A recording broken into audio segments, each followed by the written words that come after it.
Boa noite. Se você está vendo essa live aqui no feed do Instagram, mais tarde no YouTube, faz o que eu sempre peço para vocês, curte aqui embaixo, comenta, se inscreve, compartilha, manda para alguém, porque se eu deixar aqui no feed não sei quanto tempo eu tiro, e se for para o YouTube pode ser tarde demais. Então aproveita, curte, se inscreve, comenta, compartilha, faz tudo que o figurino aí manda. Hoje a live vai ser sobre saúde mental e esclerose múltipla, com a Emily, uma dobradinha de psicólogas, igual da última vez. Mesmo estando no comecinho, eu queria agradecer a Gil, a Juliana, a fisioterapeuta, aí, que está sempre no Instagram. Lá no encontro que a gente teve agora no congresso, ela me deu esse bonequinho aqui, que é o Balancinho, o Balance. É o mascotinho da empresa dela, e também me deu uma camisa, só que eu não consegui usar hoje porque eu ainda estava molhada da lavar, então na próxima eu já uso. Eu queria agradecer a Gil pelo mascotinho e pela camisa que ela me deu. Vou procurar a Emily, que eu acho que eu já vi que ela já entrou aqui. Hoje vai ser sobre saúde mental novamente, conhecer a história da Emily e ver como é que a gente pode se ajudar. Entrou, mas acho que tá com a câmera... Aê! Aê! Boa noite! Oi, boa noite! Tudo bem, doutor? Tudo bem. Então, como eu ainda estou no Shadowban do Instagram, ele só me dá 1 hora de live, então as minhas lives não estão limitadas. Começo a fazer lives grandes, agora é 1 hora e derruba. Então eu sempre falo que aqui no meu Insta o pessoal já me conhece bastante, então eu gosto muito de fazer live quando vem alguém, porque eu posso sentar, olhar vocês falando, conhecer a história de vocês. Então, enquanto o pessoal vai entrando, eles já sabem que tem que curtir, compartilhar, comentar, clicar no avião aqui embaixo, mandar para todo mundo que aparecer, para aparecer mais gente, o Instagram botar a nossa live em evidência. Mas eu queria saber então de você, me conta sobre você, onde é que você mora, o que você faz, tudo isso, e vamos desenrolando a saúde mental e a esclerose. Vamos lá então. Para quem não me conhece, acho que a grande maioria aqui não me conhece, né? Nova no perfil. Vejo alguns rostos conhecidos ali, mas eu sou a Emily Fernanda Vil. Eu sou catarinense, eu moro numa cidadezinha pequena no interior de Santa Catarina, chamada Agrolândia. Tem mais ou menos 10 mil habitantes aqui na minha cidade, então realmente é uma cidade pequena. Trabalho com a psicologia comportamental, tá? É uma área, assim, um pouco mais científica dentro da psicologia, e eu sou muito feliz em falar isso, porque eu gosto de trabalhar com técnicas, com o que é comprovado cientificamente, né? Então, eu e as meninas aqui da clínica, a gente gosta de trabalhar com isso.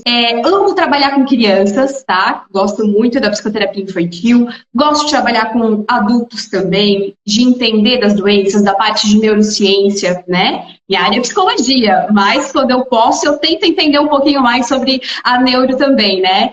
E antes de tudo isso, doutor Matheus, eu acho que eu tenho que agradecer em nome de todos os portadores e todas as pessoas com esclerose múltipla pelo teu trabalho. Tipo, é sensacional pra gente, portador, ter um médico que fale só sobre esclerose múltipla. Cara, isso é muito bacana, né?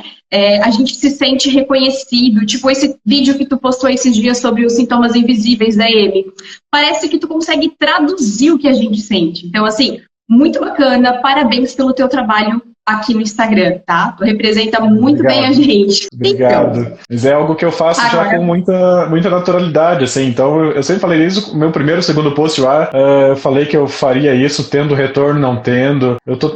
É uma via de mão dupla, assim. Então, tá me ajudando muito, assim, pessoalmente e profissionalmente. Eu não nego que tá sendo muito bom. Então, eu tô fazendo consulta de gente que eu nunca vi na vida, talvez nunca veria, muita distância, muita coisa. Mas se não tivesse, ainda tô no prejuízo com o trabalho, porque eu pago uma equipe grande para me ajudar. Mas se não tiver retorno nenhum, eu não me importo e vou continuar fazendo, porque eu gosto muito do feedback que eu recebo de vocês. Mas eu já tive aí, já quero fazer algumas perguntas para você já na sua introdução. Você falou que a psicologia comportamental é o que a gente chama de TCC, que é o que mais tem evidência, então, essa terapia cognitivo-comportamental. Eu geralmente indico para insônia, para ansiedade, depressão, fobias, tudo isso. Exatamente, é o tratamento ouro, né? Então, assim, a gente faz o tratamento aqui, busca técnicas com aprovação, encaminha para o psiquiatra, para o neuro, independente dos casos, TDAH, neurodesenvolvimento, né? Então, a gente trabalha com isso e busca estar sempre evoluindo. Na área da saúde não tem como fugir disso, né? A gente tem que estar sempre buscando, estudando. Então, assim, às vezes eu fico pensando, onde é que eu fui me meter, né? Já não basta a esclerose, estou sempre lutando, tentando estudar, aprender um pouquinho mais, né? Porque eu imagino que você vou fazer 3 comentários seguidos, que daí eu imagino que você deve ter muito na psicologia o que a gente sofre na medicina, que é com as terapias não comprovadas cientificamente, então muita parapsicologia, muita coisa diferente. Peraí. Eu queria perguntar também se tem alguma. Se você consegue me ajudar. Não, eu não quero ser ajudado, eu estou na fase de negação ainda. Sobre a fobia de avião, de Tá. voar, então eu imagino que tenha muito terapia cognitivo-comportamental para quem não consegue voar tranquilo, mas eu tô na fase de negação, não estou aberto a tratamento ainda. E, e a terceira pergunta, para devolver para você a palavra, é como é que a gente pode aplicar essa TCC, a cognitivo-comportamental, nas dificuldades que vocês, pacientes de M, enfrentam, assim, nas mais variadas dificuldades? Tá, doutor Matheus, vamos lá. Primeiro ponto, hoje em dia, o que mais tem evidência é a TCC e a psicologia terapia comportamental, que é o behaviorismo radical, que a gente chama dentro da psicologia. A minha área é mais o behaviorismo, né? Mas ela está bem perto, são as abordagens que mais têm realmente a comprovação científica. Segundo ponto, cara, a gente se incomoda muito com essa questão de terapia alternativa. Assim, é indescritível, sabe? Pegar casos onde a pessoa se diz psicoterapeuta, abre uma ferida emocional muito grande na pessoa que ela não sabe lidar. Então, a pessoa vem para o consultório, vem para a terapia num estado bem complicado, assim. Então, poxa, tem muito profissional que não sabe o que está fazendo, que não sabe a importância do emocional, cara, de estar lidando, mexendo com isso. Poxa, a gente lida com vidas. O nosso trabalho, quantas pessoas a gente pode ter livrado de cometer suicídio, como também influenciar nisso. Então, o nosso trabalho, ele tem um impacto muito grande, né? E a gente fica muito, até mesmo bravo, chateado com esse tipo de profissional que não tem uma regulamentação, que não sabe o que está fazendo, né? Segundo ponto, esse teu medo de avião aí eu até marquei aqui, porque eu vi os teus stories ali, tu disse que só dopado para conseguir, né? Tem técnica sim, mas o mais importante é a exposição. É isso que tu fez, de pegar e enfrentar. Contra o medo, o melhor passo é ir à exposição, de pouquinho em pouquinho, né? Geralmente a gente começa com algo um pouquinho mais calmo. Pode ser um brinquedo, uma filmagem, uma foto de um avião, e indo até chegar no ponto, né, alto, que é uma viagem mesmo. Então, não tem outro caminho além da exposição, tá? A gente tem umas técnicas para diminuir a ansiedade, fazer respiração diafragmática, relaxamento progressivo, né? Que dão uma amenizada, mas tu tá no caminho certo a princípio, hein? Mas a gente pode marcar uma terapia, algumas sessões aí, a gente já dá um jeito. E como é que como é que os pacientes de M necessitam, assim, depende de caso a caso, todo paciente com M vai se beneficiar desse tipo de abordagem, depende do sintoma que ele tiver. Você acha que todo paciente deveria fazer preventivamente acompanhamento psicológico, ou só quando tiver alguma necessidade? Assim, doutor, eu acho que a terapia, ela é bem-vinda para todo mundo, né? Ela não tem contraindicação. Então, assim, a maioria das pessoas, no período de diagnóstico, principalmente, levam um baque muito grande. Eu mesma, se for para contar, tipo, a fase do diagnóstico, para mim, ela foi terrível, né? Foi ali onde eu engordei mais de 20 quilos, depressão, né? Não conseguia aceitar o diagnóstico de forma alguma. Então, eu fui para terapia, eu fui para medicação, né? Assim, é um processo, é uma fase de aceitação. Você ter ajuda profissional facilita muito isso. E a pessoa que tem EM, né? Quem tem esclerose múltipla, ela tem uma predisposição maior para desenvolver ansiedade e depressão. Então, talvez fazer algo mais preventivo para trabalhar ali no início pode evitar muito problema lá na frente. Porque uma depressão não tratada, uma ansiedade não tratada, a gente sabe que a EM tem muita relação com o estresse, né? Então, assim, pode desestabilizar, pode afetar a qualidade de vida, fisiologicamente falando, talvez, quem sabe, até mesmo no tratamento convencional, na medicação, né? Então, tá passando por uma fase difícil, não tá dando conta, as emoções negativas estão, né, predominando, procura ajuda, não é vergonha nenhuma fazer terapia, muito pelo contrário, é um ato de coragem, você ir lá, se abrir, estuda muito também, né, e enfrentar o teu problema. Então, a terapia ela é muito bem-vinda e acho que os pacientes com EM todos deveriam fazer. Não é passar uma vida inteira em terapia, tá? A gente busca tratar aquilo de alguma forma onde a pessoa consiga sozinha aprender a lidar com aquilo. Então, a terapia não é algo que vai durar a vida inteira. Depende muito de caso para caso, da forma como a pessoa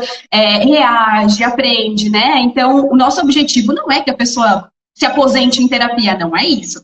É tratar o que está atrapalhando na vida dela.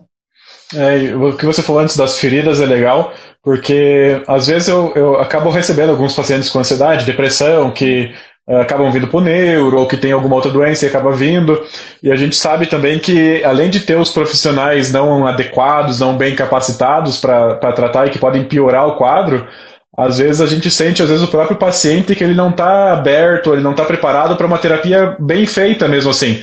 A gente já viu até quadros, às vezes, de depressão, que quando a pessoa está assim, muito mal, às vezes a terapia às vezes não é o momento certo, pode ser que piore, primeiro medicação. Então, assim, o mais importante eu acho que é ter alguém bem qualificado, bem estudado, que saiba o que está fazendo e não prejudicar mais ainda, porque a pessoa já está indo contrariada com esse medo, com essa coragem, está indo contrariada, encontrar alguém que não vai dar uma devolutiva. Eu falo para os pacientes às vezes que eles vai para um terapeuta, não gosta muito, desiste. Às vezes tem que ir encontrando, às vezes, além da pessoa ser boa, eu falo para eles que bater o santo, assim, tem que se dar bem com a terapeuta, porque por mais técnica, médico também, por mais inteligente técnico que o médico ou que o terapeuta seja, se ele não tiver essa abordagem de pessoal, de pessoa para pessoa, ele pode ter todo o conhecimento dele para ele, mas ele não vai conseguir transmitir e aplicar bem feito, tanto na medicina quanto na terapia. Então eu peço para os pacientes irem tentando de um em um até achar alguém que ele confie, que bata o santo para ele fazer a manutenção. Isso, é como na medicina, né? Tu podes gostar de um médico, outra pessoa não vai gostar. Às vezes a abordagem do psicólogo combina contigo, às vezes a pessoa mesmo, porque é muito fácil eu não gostar, as pessoas não gostarem de mim. Vai ter pessoas que vão gostar e vai ter aqueles que não vão gostar. E tá tudo bem, mas não dá pra desistir já na primeira tentativa. Tem que tentar mais e mais vezes até tu se identificar, criar um vínculo com aquele profissional. Porque dentro da terapia, um ponto muito importante é a escuta qualificada, é a empatia, é você criar um vínculo com o seu cliente, com o seu paciente, para daí, então, iniciar um trabalho.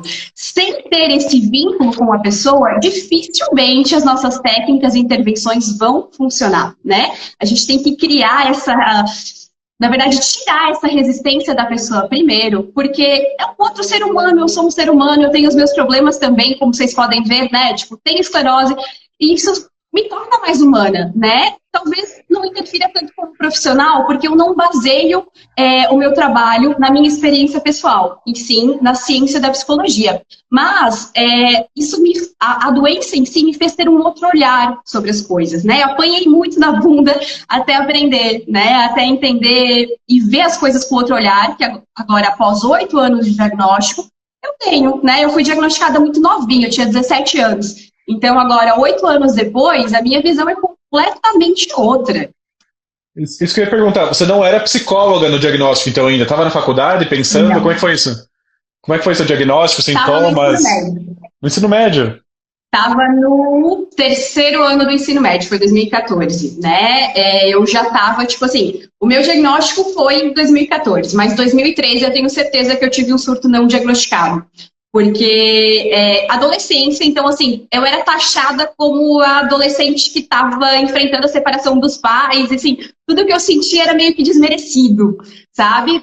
Eu sentia muita dor, formigamento. Eu ia trabalhar de bicicleta, naquela época eu trabalhava meio período apenas ali, né? Eu não conseguia mais ir trabalhar de bicicleta, não conseguia. E algumas pessoas viam aquilo como preguiça, né? Minha mãe chegou a me levar no médico algumas vezes. A médica olhava e dizia que não tinha nada, né? Obviamente, analisava a minha perna, braço. E aparentemente não tinha nada. Era eu que estava sentindo, né? Às vezes tinha desequilíbrio, umas tonturas. Beleza, deu aquilo durante mais ou menos um mês e depois passou. Só que desde 2013 até 2014 foi muito péssimo, assim. Eu não conseguia ir para a escola, eu estava o tempo inteiro cansada, hipersonia, irritada, eu não queria conversar com ninguém, eu não queria ver ninguém. Então, às vezes, assim, me dava falta de equilíbrio, mas ia empurrando com a barriga. Eu era obrigada, não tinha nada. Aparentemente era algo mais do estresse.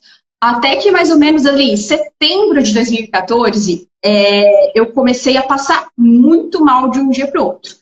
Assim, um desequilíbrio, uma tontura muito grande. E eu não sei o termo técnico para alguns sintomas, então tu me ajude aí, doutor Matheus. Mas a minha visão ficou correndo, como se fosse uma televisão antiga, assim, ficava correndo, eu não conseguia focar em nada, não conseguia focar em nada. E naquele dia, tinha uma excursão para conhecer universidades e tal, e mesmo assim eu fui, porque eu queria, né? Tava nos meus planos fazer faculdade e tal. Pensei, não, eu vou, tá tudo bem.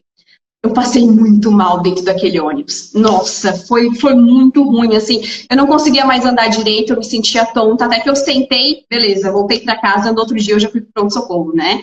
E ali foi uma correria, porque parece que foi piorando, né? Eu tive incontinência urinária, incontinência fecal, o lado direito eu perdi bastante da força, então, assim, bastante dificuldade para caminhar. Então, assim, meu EDSS na época era 6, porque eu tive que usar a muleta por um período, né? Porque, assim, foi bem complicado o que aconteceu com o meu lado direito.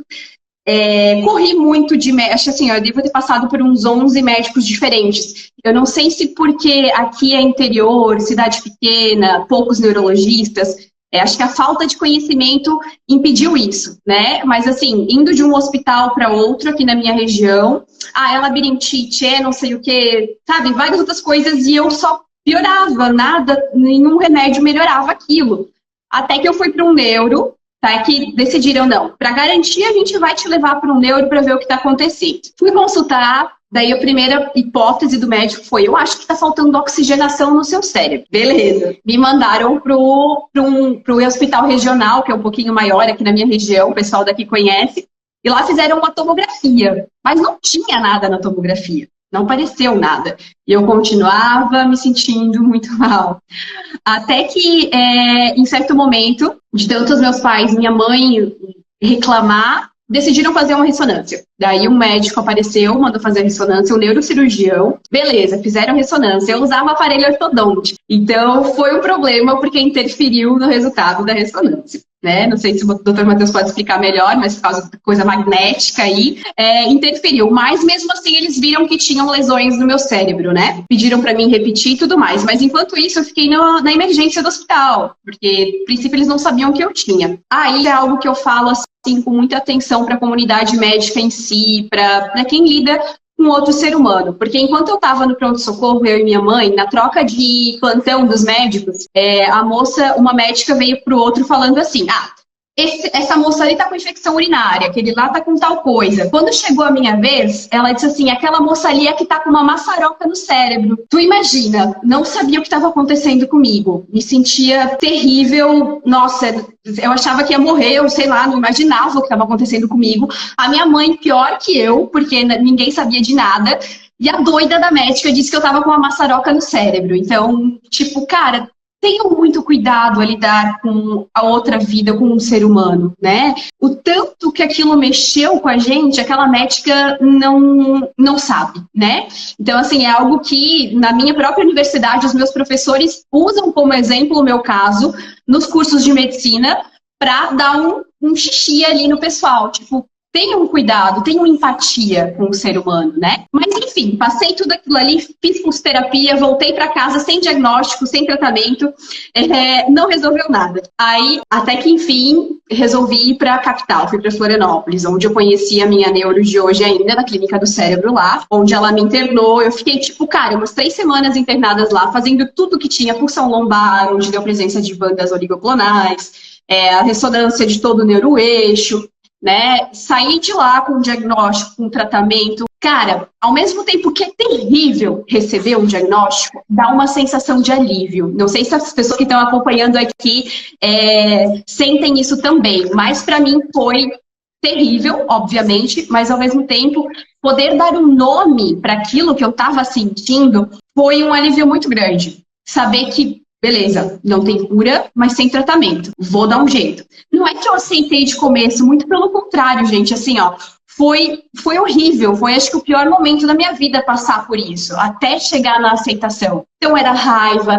Até a psicóloga que fez a live na semana passada, ela falou do por que eu, por que não eu? Eu ficava me questionando muito, assim, tipo, por que eu? O que eu fiz de errado? né? Por que tinha que ser eu aí no meio?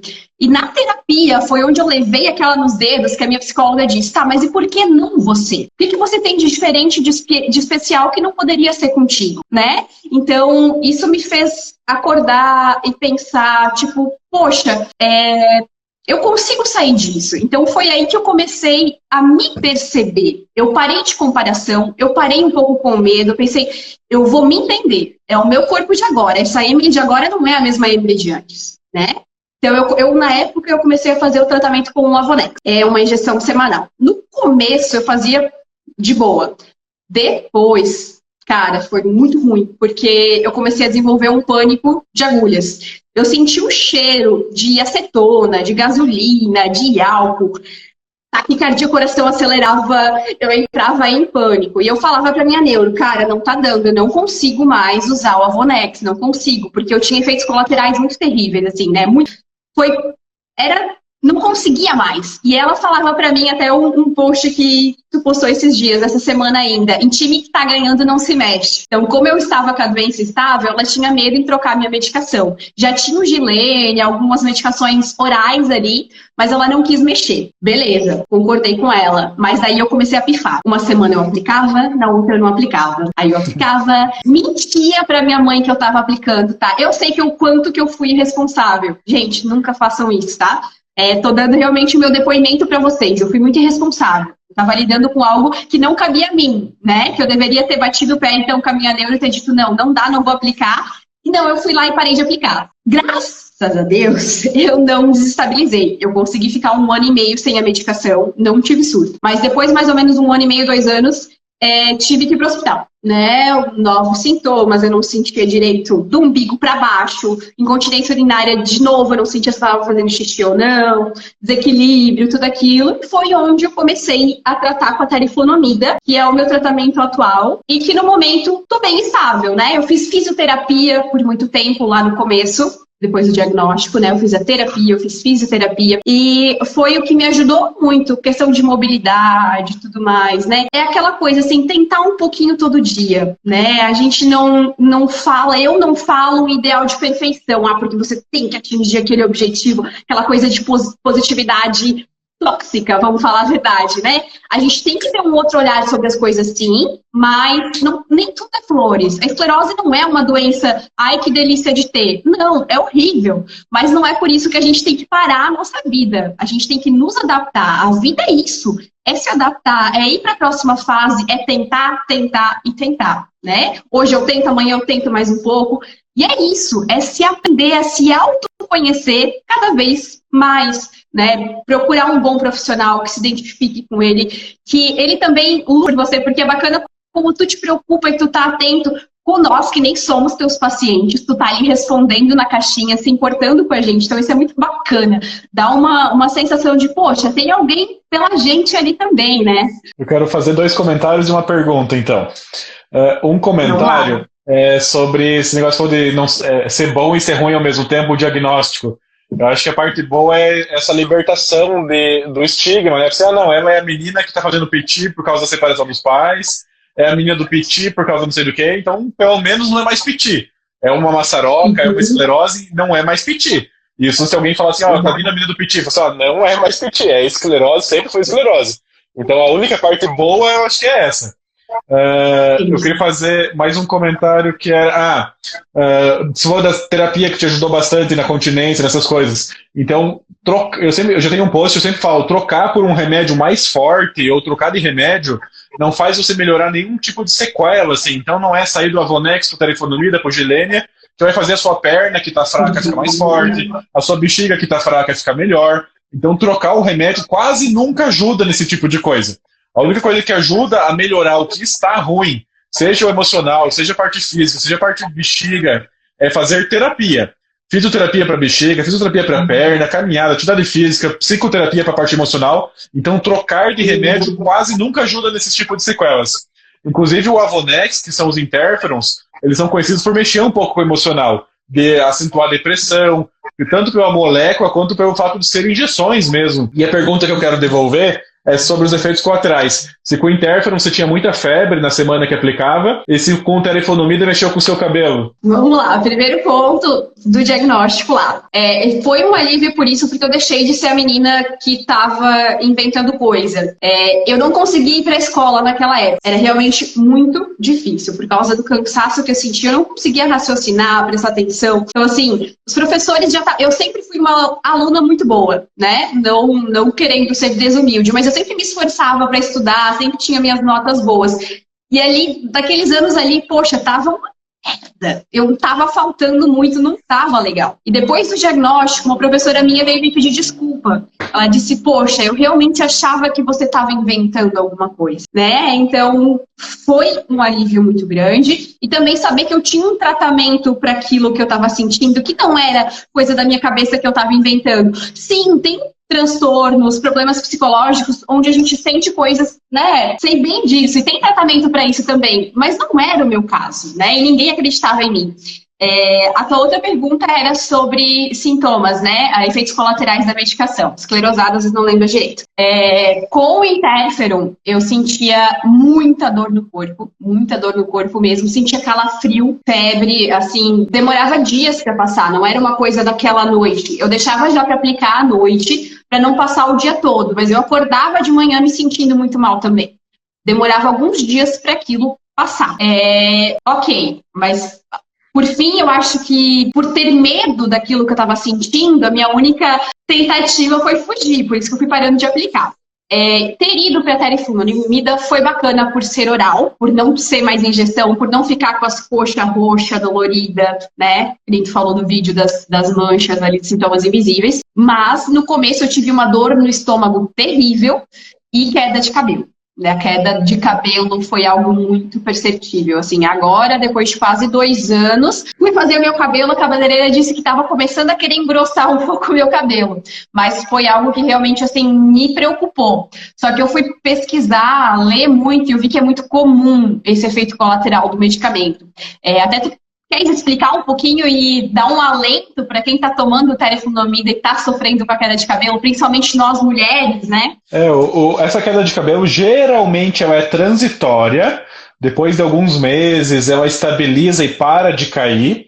Geralmente não faz buracos assim, não dá tipo calvície, que as pessoas enxergam o buraco. O que mais acontece é o remédio acelerar a vida do cabelo. Então todo o cabelo de todo mundo tem uma vida, ele nasce, cresce, fica grande e cai. E o teriflunomida ele meio que acelera essa vida e dá a impressão que o cabelo está caindo mais. Mas é que ele está um pouquinho mais fino, só um pouquinho mais fraco. Mas não vai fazer buraco, ele não vai deixar ninguém careca. No máximo vai ser assim, igual as mulheres muitas vezes passam por fases durante a vida. Ah, meu cabelo tá caindo mais, porque tô estressada, porque tô com não sei o quê. Passa meu cabelo cai mais fácil. É mais ou menos isso que vai acontecer. O cabelo vai cair mais fácil. Mas geralmente estabiliza, não avança a pontos graves e tem muita coisa para ser feita. Então tem muita vitamina para tomar preventivamente. Tem que ver se tá tudo bem com anemia, tireoide, estresse. Essas coisas tem que ver se tá tudo bem com essa parte emocional também. Mas a grande maioria vai cair sim um pouquinho do cabelo. Vai ficar um pouquinho mais ralo. Mas depois de alguns meses estabiliza e quase que volta ao normal. Tanto é que eu tô vendo que tá cheio de tintura aí. Cabelo ruim não aguenta tintura. Exato.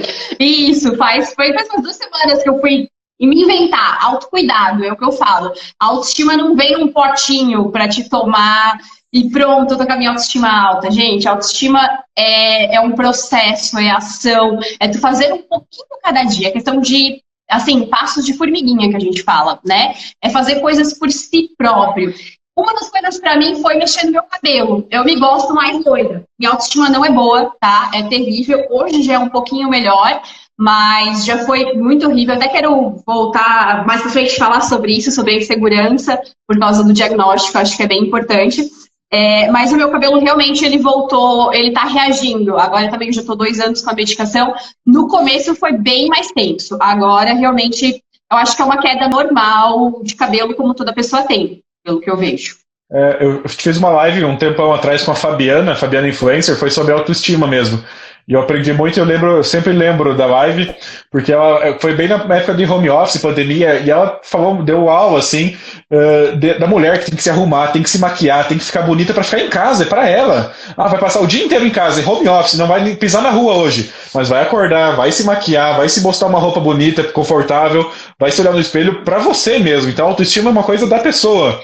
E como é que foi, então, essa questão de aceitação e ser psicóloga ou fazer a faculdade de psicologia no meio desse caos todo? Assim, ó, o primeiro ponto ali da autoestima, doutor Matheus, ela não tá ligada só à estética, só ao exterior, né? A questão do autocuidado, ela vai muito de fazer coisas por você, coisas que você gosta, seja ler um livro, seja fazer uma caminhada, seja pintar a unha, sabe? Gravar um vídeo, pintar, bordar, fazer coisas que vão te nutrir por dentro também.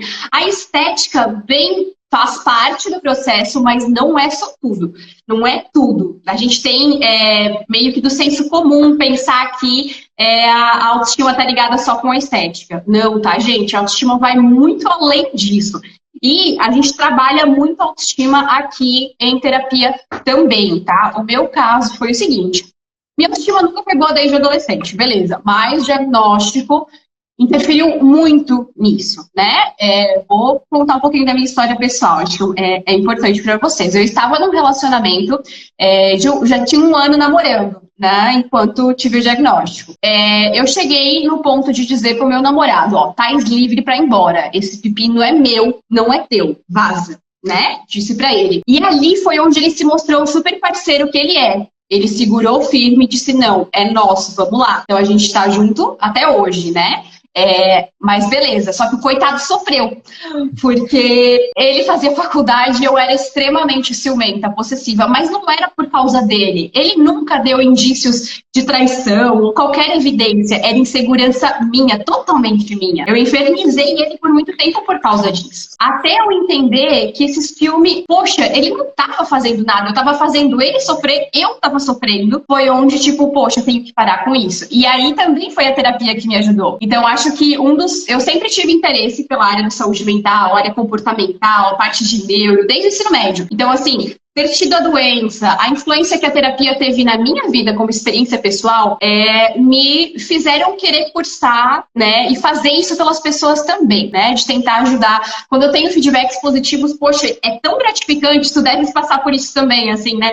É tão bom ouvir que o pouquinho que tu fez nem que seja um pouco de diferença na vida da outra pessoa, né? Mas o diagnóstico meu foi em 2014. Terminei o terceirão na marra, não queria terminar, mas terminei. Me passaram, porque por frequência eu não teria passado. Obrigado, profs.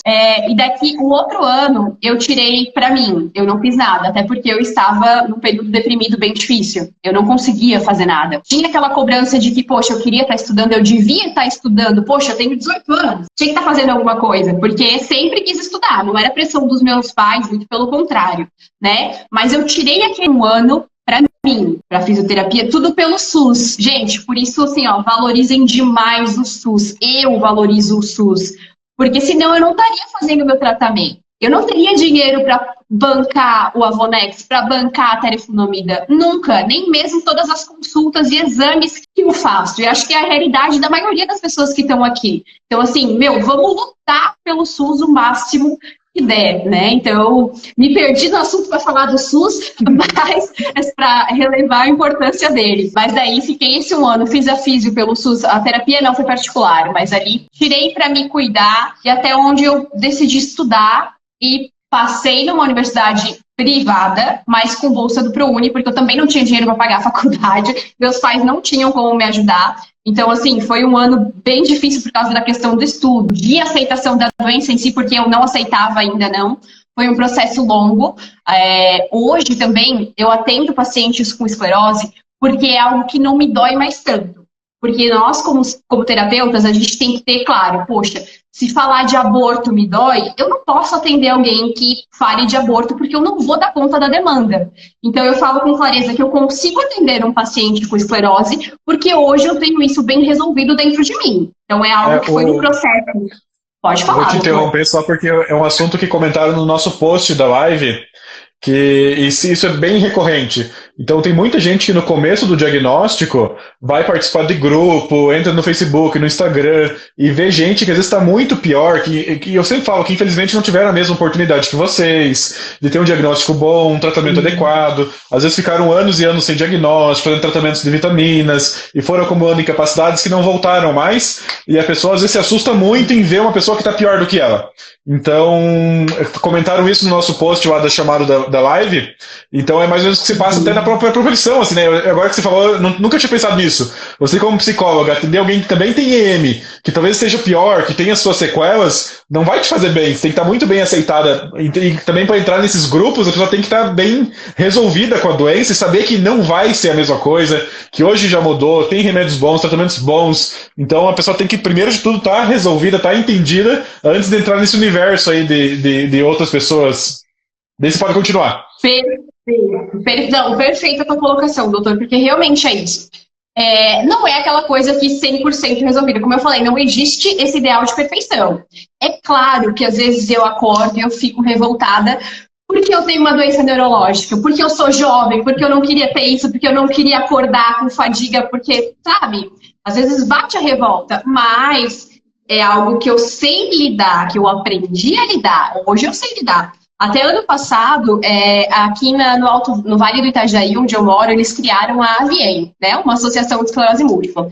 E a gente fez uma terapia de grupo, eu conduzi uma terapia de grupo. Então, ali também tive experiência de conhecer outras pessoas, de verem os sintomas deles, o que eles estavam passando e de prestar um pouquinho esse apoio. Hoje em dia também eu tento ajudar pessoas recém-diagnosticadas, não só como psicóloga. Até não sei se o Jonathan está aí, mas agora mais ou menos, ele até está no teu grupo do estudo da telefonomia ali. Ele foi uma pessoa que me conhecia, sabia que eu tinha EM, passou o meu contato para ele, para eu ajudar, para explicar, para fazer a psicoeducação. Porque a pessoa tem o diagnóstico e fica com aquela bomba. Meu Deus, e agora? O que vai acontecer comigo? Né? Foi o que eu passei. Então, assim, quem eu puder ajudar em explicar, em falar, em contar, e trazer a realidade, porque, sim, é difícil. Não vai ser fácil, né? Essa é a realidade. Não adianta falar, querido, vai ser fácil, né? Mas tu tens a alternativa de lutar, né? É isso. Mas não vai ser fácil, não vai. Mas como tu disse, hoje a gente tem muita alternativa, a medicina tem avançado muito, o que é, sensacional pra gente, tanto como profissional, também como pessoa com uma portadora do bem. É que eu não gosto do termo portadora, gente, por isso que eu às vezes pego ali, mas cabe bem para trazer aqui, né? Eu vi o pessoal comentando ali do SUS, que o SUS arrasa. É isso aí, gente. Vamos agradecer isso, né? O nosso SUS. Outra coisa que eu anotei, para vocês verem, esclerosada, né? Tem gente querendo se consultar com você ali, como é que faz? Aí entra no teu perfil, tem os contatos lá? Tem. No link da minha bio tem o meu WhatsApp. Se não, pode me chamar aqui pelo Instagram mesmo, que a gente acaba conversando. Bem tranquilo. Me chama no WhatsApp, aqui no direct, que a gente conversa, tá, pessoal? Esclerosada, como eu estava mostrando, eu fiz um guia do que eu queria falar para não esquecer, né? Mas, deixa eu ver aqui. Autoestima, a gente já conversou. A insegurança, gente, relacionamento. Outra coisa que eu queria falar com vocês. Eu falo muito, então eu fui do assunto para o outro. Voltando, relacionamento. Seria muito mais fácil se os nossos parceiros, se as pessoas que convivem com a gente pudessem visualizar, entender sem a gente ter que pedir e falar. Mas, infelizmente, eles não têm uma bola de cristal para entender o que a gente precisa e o que a gente quer. Então, assim, conversem, pessoal. Falem, se comuniquem, sabe? Muitas vezes os nossos parceiros, nossos familiares, eles sofrem também porque eles querem ajudar e eles não sabem como ajudar. Então, cabe a gente pedir ajuda e dizer, olha, eu preciso disso. O pessoal com EM reclama muito de disfunção sexual, problema sexual, e isso acaba afetando o relacionamento. Então, assim, tem tratamento também. Uma dessas coisas que pode ajudar é a conversa. É dizer pro parceiro, isso aqui não tá legal, talvez vamos tentar isso aqui. Então, assim, comunicação é algo muito, muito importante. Não só no relacionamento, mas numa consulta médica também. Às vezes, eu sei que as pessoas têm receio de se abrir, de falar, de trazer coisas novas. Mas é importante. Se tu esconder, se tu não falar, tu vai estar só se prejudicando. Então, falem. Esse é o segredo da coisa, é a chave da coisa toda, é a comunicação. Eu acho que eu fiz um post esses tempos e era mais ou menos nessa linha mesmo, porque o companheiro, a família não tem bola de cristal. Eu também, às vezes, eu queria responder algumas caixinhas que eu não tenho bola de cristal, porque vocês têm umas perguntas que eu não tenho a mínima chance de acertar o que a pessoa está sentindo, está passando, e às vezes eu já dou uma resposta meio genérica para não falar da bola de cristal. Mas o segredo realmente é conversar. Você quer que a pessoa vá contigo na consulta ou não? Ela te ajuda falando de determinado assunto ou não? Você quer que ela mude alguma coisa? Você quer que ela te ajude de determinada maneira? Então tem que falar mesmo. Ninguém consegue adivinhar como vai ser melhor para você. Então fala. Fala assim, ó, isso me ajuda, isso me agrada, isso não me agrada, quero que você fale mais nesse assunto, quero que você não toque mais nesse assunto. E só conversando mesmo que as coisas se endireitam no relacionamento a dois. Falhou um pouquinho a internet, eu não entendi a tua pergunta, pode repetir? Não falei de pergunta, eu falei que só conversando mesmo que é o caminho mesmo para a pessoa entender e saber. Tá, claro. Porque não tem como o companheiro saber, adivinhar o que você prefere, o que você não prefere, se quer que vá com você na consulta ou não, se quer que faça perguntas ou não, se quer que pesquise na internet novidades ou não. Porque eu já vi pacientes reclamando assim, putz, doutor, meu namorado fica o dia inteiro na internet e quando ele vê uma notícia ele já me manda. Quando ele vê um tratamento, não sei o que, ele já me manda. Eu não tô assim, eu quero escutar o que o meu médico me fala. Eu não quero ficar vasculhando a internet, então tem que falar isso pra ele para, mas não fica sofrendo sozinha com essa informação que você poderia resolver só falando pra pessoa.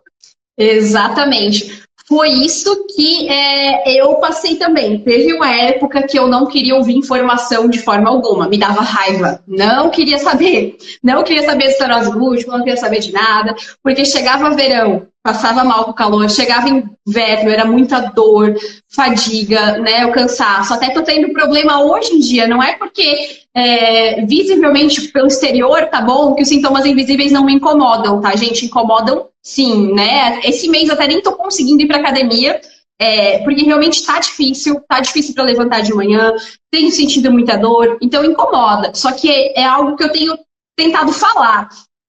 Pedir ajuda. Naquela época, eu não queria saber de ver reportagem aqui, de ver tratamento alternativo lá, de ver medicação. Não. Eu queria ficar cega. Eu tinha um livro que eu ganhei, que era da ABEM.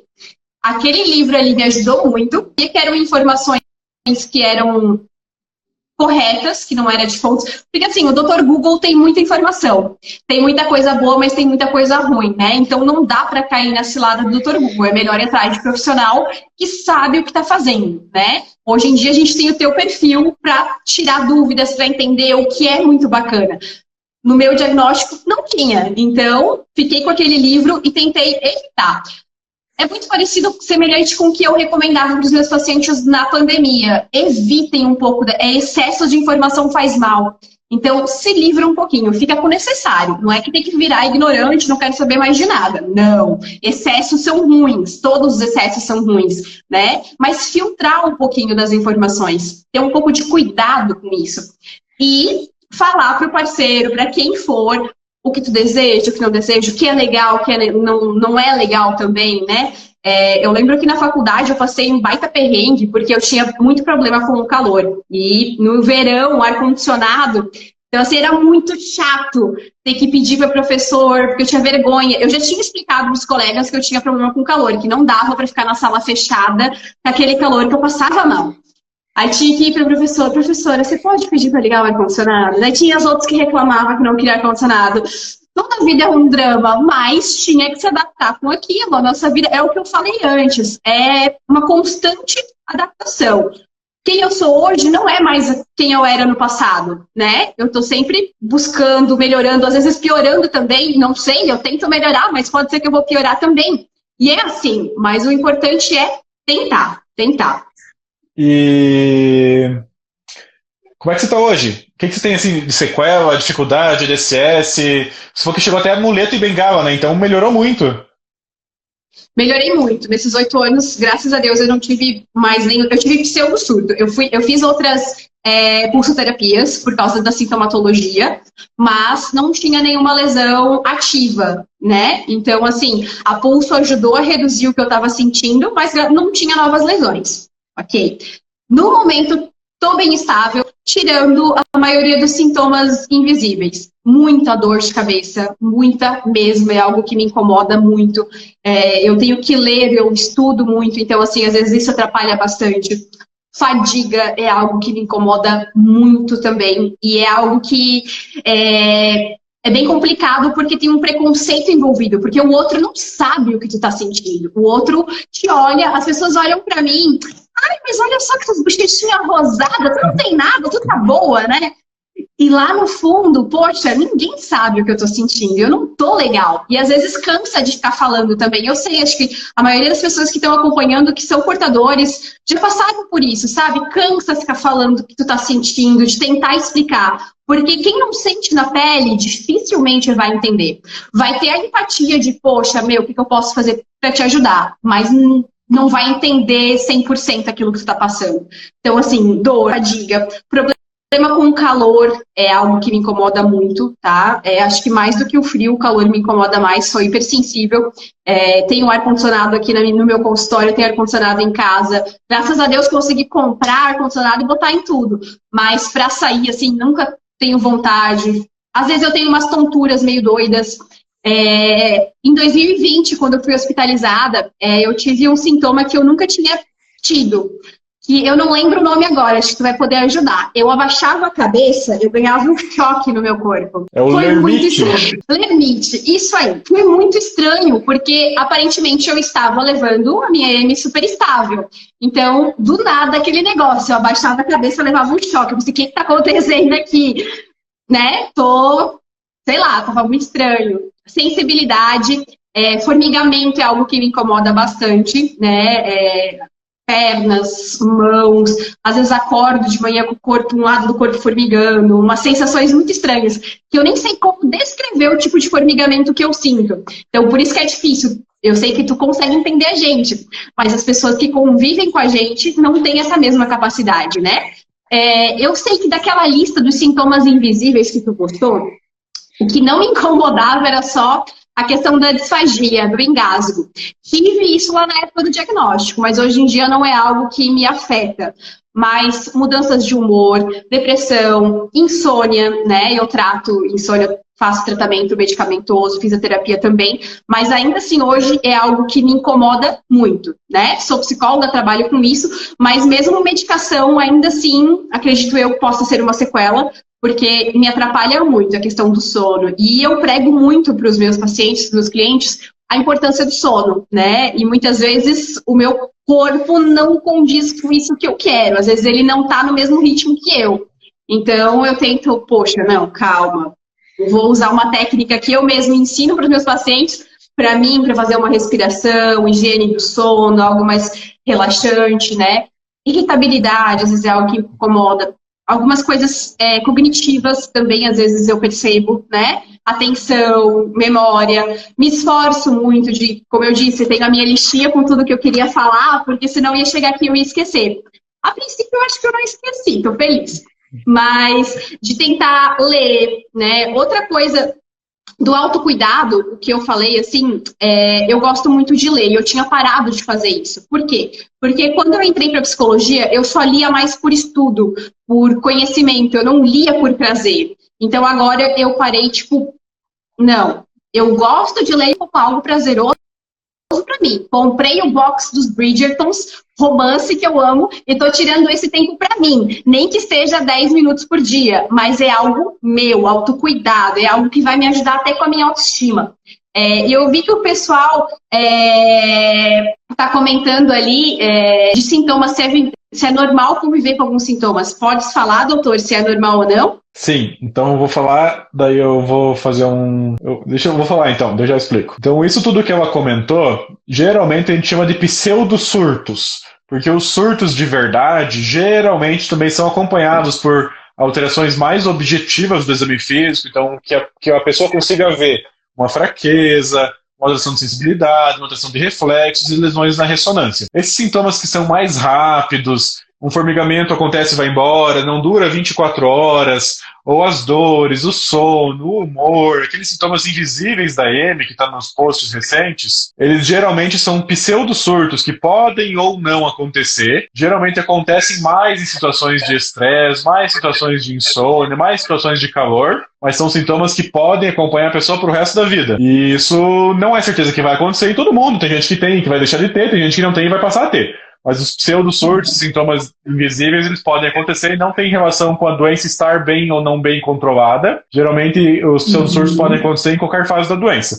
E mais ou menos nesse momento da live também, que é 7h25, quando faltam 10 minutos, é quando eu agradeço, só porque senão o Instagram derruba e eu não consigo agradecer quem assistiu. Então, geralmente, nesse horário é quando eu agradeço todo mundo que ficou, porque eu sempre digo que é difícil a gente assistir live.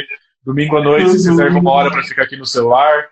Tem que sair do WhatsApp, do Instagram, do Facebook, de tudo, e tem que ficar aqui assistindo porque o Instagram bloqueia tudo. Então eu sempre agradeço quem ficou aqui com a gente, sempre mais uma live. Eu tenho repostado elas no YouTube, então quem não assistiu pode assistir depois, mas sempre ao vivo é diferente, a gente consegue ficar mais dinâmico no ao vivo. Então, não sei se tem mais alguma coisa da sua lista, do que você tinha anotado, pra gente conversar, ainda tem mais 10 minutos, senão eu já vejo algum assunto pra gente puxar. Não, acho que a princípio era isso que eu queria falar. Eu vi que tem pessoal comentando bastante ali, que se identifica com sintomas que eu tenho também.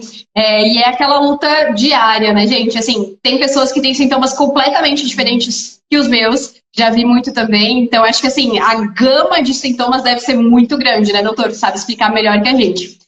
Me perguntaram na cartinha, doutor, sobre a vitamina D. Se tu puder falar pra gente, tirar essa dúvida, porque assim, é aquilo que a gente falou de terapia alternativa lá no início, né? Tem pessoas que tiveram resultados bacanas com o protocolo Coimbra e tem pessoas que não tiveram resultados positivos, muito pelo contrário, foram prejudicados por esse excesso de vitamina. Então eu gostaria que tu tirasse, nem que sejam minutinhos, para explicar isso aí pra gente. Tá bom, eu ia falar sobre ela bem lá no comecinho, mas eu já vou explicar o motivo. Então, vitamina D e esclerose têm sim relação. A maioria dos estudos apontam que a deficiência de vitamina D, seja na infância, seja atualmente, essa deficiência de vitamina D tem sim relação em ter esclerose múltipla e ter uma esclerose múltipla descontrolada. Então, a linha que eu sigo é de suplementar a vitamina D pelo menos um pouco, com o objetivo de manter uma vitamina D no dobro do normal. Então, o normal que vem lá do laboratório é que se fica entre 20 e 30. A linha que eu sigo é fazer uma reposição para todo mundo para manter essa vitamina D próximo de 60, que já é um dobro do normal. Existe uma linha que é esse protocolo Coimbra, que eles advogam que para tratar uma série de doenças, inclusive esclerose, Parkinson, Alzheimer e outras doenças, o tratamento tem que ser feito com altas doses de vitamina D. Doses que eu e a maioria da comunidade científica considera como doses tóxicas, que além de não proteger contra a doença, tem uma série de riscos de fazer mal. E o ponto que eu ia encaixar na história é que você falou que ficou mais ou menos alguns meses tomando semana sim, semana não, Avonex, e depois 1 ano e meio sem tomar nada. E ficou bem da doença. Não teve surto nesse período, não teve evolução da doença, lesões na ressonância.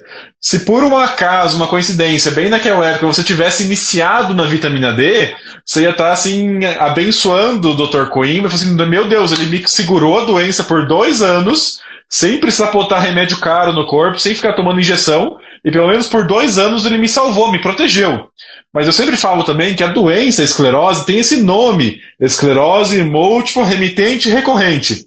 Eu tenho pacientes que já ficaram 20 anos em remissão, sem remédio e sem surtos. E se às vezes esse tipo de paciente entra numa vitamina, dá o crédito para a vitamina, mas o crédito é da própria doença. Então a doença esclerose múltipla remitente recorrente tem períodos de remissão normal. Pode ser que fique 1 mês em remissão, 1 ano em remissão, 10 anos em remissão, 20 anos em remissão, mas a gente não tem como saber exatamente quem vai ter a remissão e por quanto tempo ela vai durar. Por isso que, na dúvida, o tratamento é meio que sem prazo. Mesmo que você está bem controlada, que você está sem sintomas, você está protegida, a gente recomenda iniciar o tratamento preventivo, para que nem que você tenha que tratar 10 anos para prevenir aquele surto no ano 11. Então a gente tem que tratar sempre assim. Mas eu gosto da vitamina D, eu suplemento geralmente uns 50 mil por semana, com o objetivo de manter o dobro do normal, que já é um nível alto, mas eu não passo dos níveis tóxicos de laboratório, nem níveis tóxicos de suplementação. Então essa é a minha visão sobre a vitamina D, e que é compartilhada pela maioria da comunidade científica. Pergunto isso porque eu vejo que às vezes tem na tua caixinha, né? Acompanho muito teu perfil. Pergunta sobre isso. Já me perguntaram também, eu disse assim, ó, eu não faço, minha neuro era contra, e a grande maioria dos neurologistas são contra. Então, assim, é porque tem algo fundamentado aí, não é do nada que são contra, né? Então, muito obrigada por tu explicar isso pra gente também, né? Porque a gente fica em dúvida, poxa, será que tem uma coisa tão boa assim, não estão dando pra gente? Mas não, muito pelo contrário, vocês estão pela gente, né? Tentando trazer o melhor. Porque quem não é da área da saúde, então na área da psicologia provavelmente vocês têm isso também, quando a gente vai criar uma evidência, a gente faz estudos que a gente chama de estudos randomizados e duplos cegos. A gente pega 100 pacientes com esclerose, para 50 dá o Avonex e para 50 dá uma injeção de soro puro. Daí depois de 1 ano, 2 anos, a gente vê que os 50 que tomaram Avonex tiveram menos surto e menos lesões na ressonância. E os 50 que tomaram soro puro tiveram mais surtos e mais lesões na ressonância. E esse tipo de tratamento ele é cego. A pessoa não sabe se ela está tomando Avonex ou está tomando soro puro. E os estudos que tentaram fazer de vitamina D, não teve diferença entre ter menos surto e menos lesões na ressonância se você tomasse vitamina D em altíssimas doses ou se tomasse placebo farinha em altíssimas doses. Na verdade, esse tipo de estudo nunca vingou, nunca deu certo, tanto é que nem tentam reproduzir para a gente provar. Eu vou ser o primeiro a prescrever, assim que for um tratamento comprovado, assim, por todo o crivo científico, de fase 1, fase 2, fase 3, internacional, placebo, controlado, cego, assim que a vitamina D passar nesse tipo de crivo científico, que é da onde a gente tira todas as evidências para qualquer tipo de remédio no mundo, para qualquer tipo de dipirona, Dorflex, tudo isso passa por uma avaliação científica. Assim que passar, for comprovado realmente funcionar, eu vou ser o primeiro a usar as altas doses de vitamina D e reverenciar quem faz. Enquanto isso, eu sigo o que tem evidência, que é a vitamina D um pouquinho suplementada, associada aos tratamentos medicamentosos padrões e essa mudança de hábitos de vida que a gente prega bastante, de manter a saúde mental em dia, a atividade física em dia, o peso em dia, a alimentação em dia, tudo isso em dia. Eu acho que esse é o caminho científico hoje para tratar a esclerose. Vitaminas, hábitos e o remédio. Muito bacana. É muito importante, tipo, a gente falar sobre isso, sobre ensaios clínicos, sobre ciência, porque a maioria das pessoas não entende, né, que, tipo, precisa ter um estudo, a importância de um estudo randomizado, o que é um estudo randomizado, não entendem sobre o efeito placebo, que grandes partes de medicações, terapias alternativas têm, e que o estrago que isso pode fazer, porque o efeito placebo existe. Então, a gente falar sobre isso aqui também é algo que me deixa muito feliz. Além de falar sobre esclerose, além de falar sobre saúde mental, né? A gente traz conhecimento para as pessoas. E é dos estudos que tem braço placebo que a gente tira um pouco da história natural da doença. Então, nos estudos que trataram esclerose com placebo, a gente viu que a média de surtos geralmente é um surto a cada 6 ou 7 meses. Então, a gente sabe que a doença então, é uma adenoviral remitente recorrente. Em média, ela fica 6 meses quieta em quem não trata, não usa nada. Ela fica 6 meses, 7 meses quieta para dar uma mancha, para dar um surto. 6 meses, 7 meses quieta para dar uma mancha, para dar um surto. Então é uma doença remitente recorrente e que ela naturalmente passa por períodos de remissão. E quando a gente usa os tratamentos cientificamente provados, esse período de remissão é esticado para anos, anos e anos, tanto é no seu caso aí 8 anos sem surtos, e se Deus quiser, queremos que fique para 100 anos, para sempre, que nunca mais tenha. E essa é a nova realidade que eu prego hoje em dia. Quando eu dou um diagnóstico, eu falo, olha, hoje há grandes chances de você começar a tratar e não se incomodar mais com a doença. Como tem, às vezes, alguns que se incomodam pela doença. Então, apareceu o meu aviso de 20 segundos aqui em cima. Então, agradecer e você pode terminar. Eu só vou fazer uma pose para pôr na live depois. Faça assim sempre. Tá. Pronto. Só quero agradecer a oportunidade. Segundos. O convite, ser o Dr. Matheus, para poder estar aqui, falar um pouquinho da minha história, falar de saúde mental, tá?